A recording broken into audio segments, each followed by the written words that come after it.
안녕하세요, 멋진 아재입니다. 오늘은 편의점 이야기를 좀 할까 합니다. 요즘 편의점은요 엄청나게 어렵다고 합니다.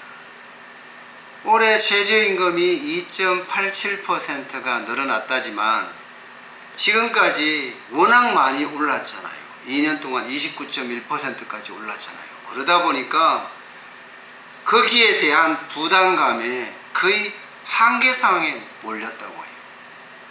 줄폐업도 금방 일어나지 않을까 그렇게 예상들을 하고 있습니다.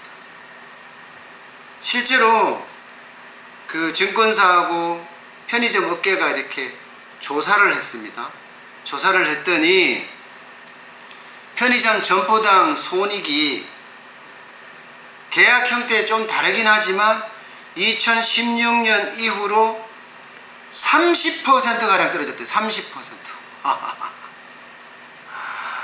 30%면요 이거 어마어마한 겁니다. 작은 가게의 30%면 자칫 생계에 위협이 될 가능성도 굉장히 커지는 거예요. 한국투자증권이 편의점 점포당 손익 추정을 해서 발표를 했습니다.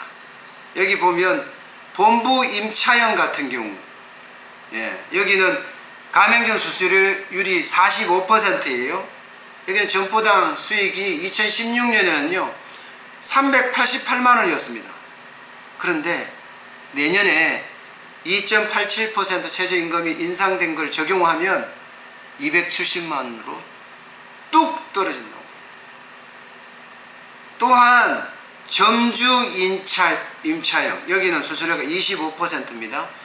여기는 마찬가지로 513만원에서요 368만원으로 뚝 떨어진다고 해요. 이야, 이렇게 따지면 연봉 기준으로 보면 진짜 본부 임차형이든 점주 임차형이든 형편없습니다. 4,056만원에서 3,240만원으로 떨어지는 게 본부 임차형이고요. 점주 임차형은 6,156만원에서 4,428만원으로 쪼그라듭니다. 그런데 여기에 점주 임차형은 임차료가 반영이 되지 않았습니다. 임차료를 반영을 하면 본부 임차형하고 똑같다는 거예요. 그만큼 먹고 살기 힘들어졌다 이런 이야기예요. 왜 그러면 먹고 살기 힘들어졌을까요? 바로 최저임금이죠. 최저임금이 30%가량 올랐으니까 손익도 30%가량 떨어진 거예요. 이게 편의점이라는 게 뭐 급격하게 매출이 늘어나거나 그죠? 급격하게 매출이 빠지는 그런 구조가 아닙니다. 늘 다니던 사람 다니고요. 조금 많이 다닌다 적게 다닌다 차이뿐이거든요. 그러면 비용이 늘어나면 늘어나는 만큼 점주가 다 안아야 된다 그 이야기예요. 매출이 툭툭툭툭 안 올라가기 때문에 말입니다. 결국은요 알바 2명을 고용을 했을 때 점주의 수익보다가 알바가 더 많이 갖고 와요. 다시 말해서 인건비가 훨씬 많다는 거예요. 2016년에는 338만원이었거든요. 그런데 내년에는요 481만원이 됩니다. 그러면 30% 늘어나요. 아르바이트생 2명을 고용해서 3교대제 근무를 시킨다고 쳐요. 그러면 알짤없습니다. 편의점주의 수익은 270만원이 됩니다. 그야말로 뚝뚝 떨어지는 거죠. 만약에 카드 수수료가 1.3%로 인하되지 않았다면요 이게 월 한 30만원 정도 되거든요. 아마 점주 수익은 더 많이 떨어졌을 거예요. 더 많이. 야, 실제로 만여 개 편의점에 대한 그 월 평균 순익을 보면요 200만원에서 250만원이에요. 그러면 생활비도 감당하기에 빠듯하다 그 정도 수치입니다. 결국은요, 손에 쥐는 수익은 반토막이 났죠. 장사는 더 힘들어졌죠. 결국 한계상에 온 거예요, 편의점주들이. 그러면 이 한계상은 어떻게 돌파할 건가?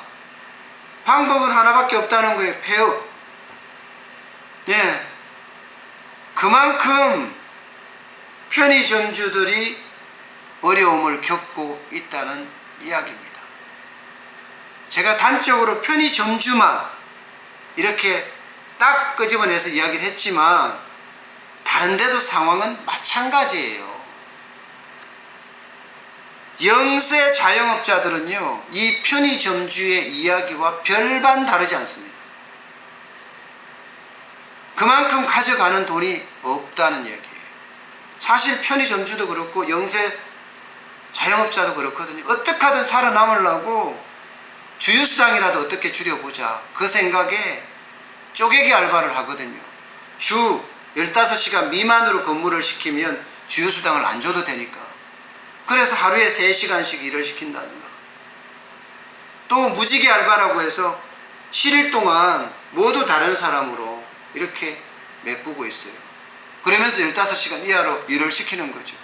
그러면 여기도 바로 주휴수당이 줄어드니까요.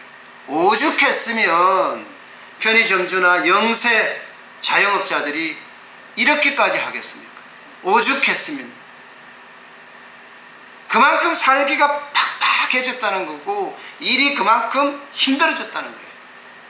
결국은 아이고 나도 모르겠다 하고 손들 날이 얼마 안 남았다는 이야기입니다. 저도 국밥집을 해보지만 쉽지 않습니다. 국밥집은 카드 수수료 혜택도 없어요.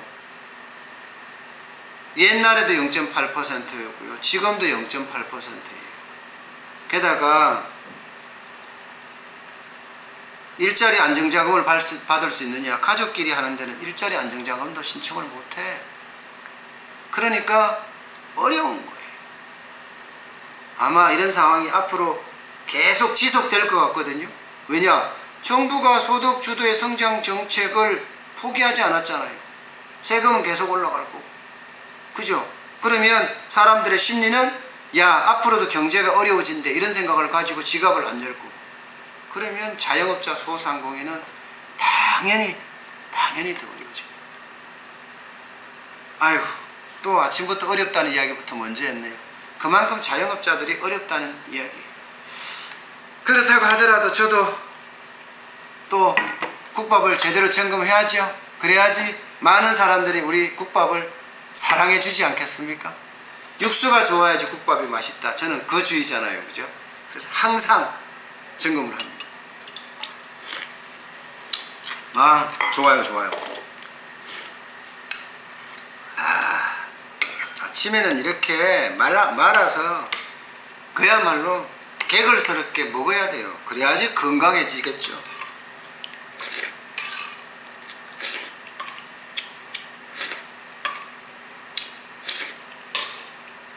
이 정도만 좀 개걸스럽게 먹는 건가요? 반찬도.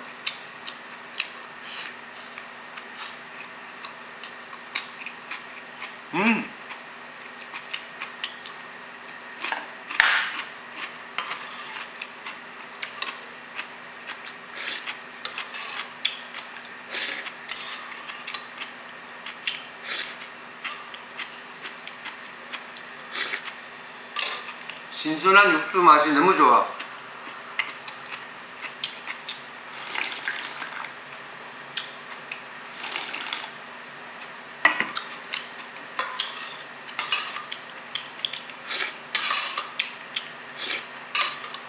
진짜 밥 한 그릇을 뚝딱 하죠.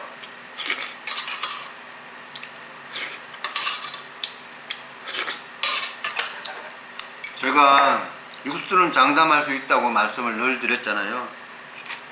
그 이유가 저는 맛이 없으면 못 먹어요.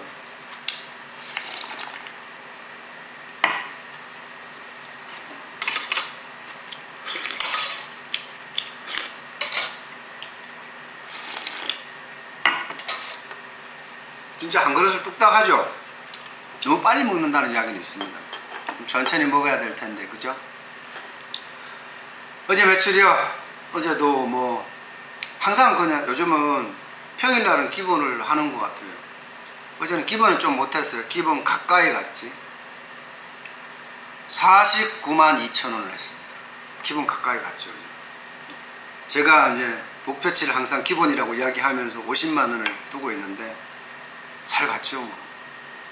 인터넷에 주문이 많았습니다. 인터넷 주문. 뭐 요즘은 그래도 많이 들어올 때는 4건, 5건까지 들어오고요. 보통은 2건, 3건은 항상 들어오는 것 같아요. 그래서 진짜 고맙고요. 전화 주문도 많았습니다. 어제는 아주 재미있는, 제가 계속 추진하고자 하는 그런 전화 주문이 있었어요. 구독경제, 정기구매가 들어왔더라고요. 야, 매주 월요일마다 2개씩 계속 보내달라. 네, 매주 월요일마다. 진짜 행복하더라고요. 제가 정기구매, 정기구독 진짜 많이 추진하고 있는데 생각보다는 잘 안 됐거든. 지금까지는 2분이 이제 그렇게 정기 구매를 하고 있습니다. 구독경제를 하고. 요즘 구독경제가 제가 전 세계적인 추세라고 말씀을 드렸죠. 그래서인지 많이 여러분들이 저에게 정기 구매를 해주시더라고요. 그래서 너무너무 고맙더라고요. 그래서 행복하다는 이야기도 또 드려야 되겠네. 새로운 걸 추진했는데 그게 또 이렇게 반응을 보여주고 또 그렇게 해주시니까 고마운 거죠. 어쨌든 오늘은 덥습니다. 아, 진짜 더워요. 이 뜨거운 국밥을 먹을 때 더 더운 거 땀이 막 흐르네요. 여러분들 편의점도 저렇게 어렵다고 하잖아요, 그죠? 여기 편의점뿐만 아니라 자영업주계가 다 어려운데 우리 힘을 내자고요. 힘을 내야지만이 성공할 수 있거든요. 예, 저는 그 말을 믿거든요. 그리고 긍정적으로 생각하자고요. 안 된다 하면 계속 안 되니까, 그죠? 된다 하면서 긍정적으로 생각하면 더 잘 되지 않을까, 저는 그렇게 믿습니다. 여러분 오늘도 화이팅 하시면서 힘차게 밀고 나가자고요. 오늘 여기까지 하겠습니다. 고맙습니다.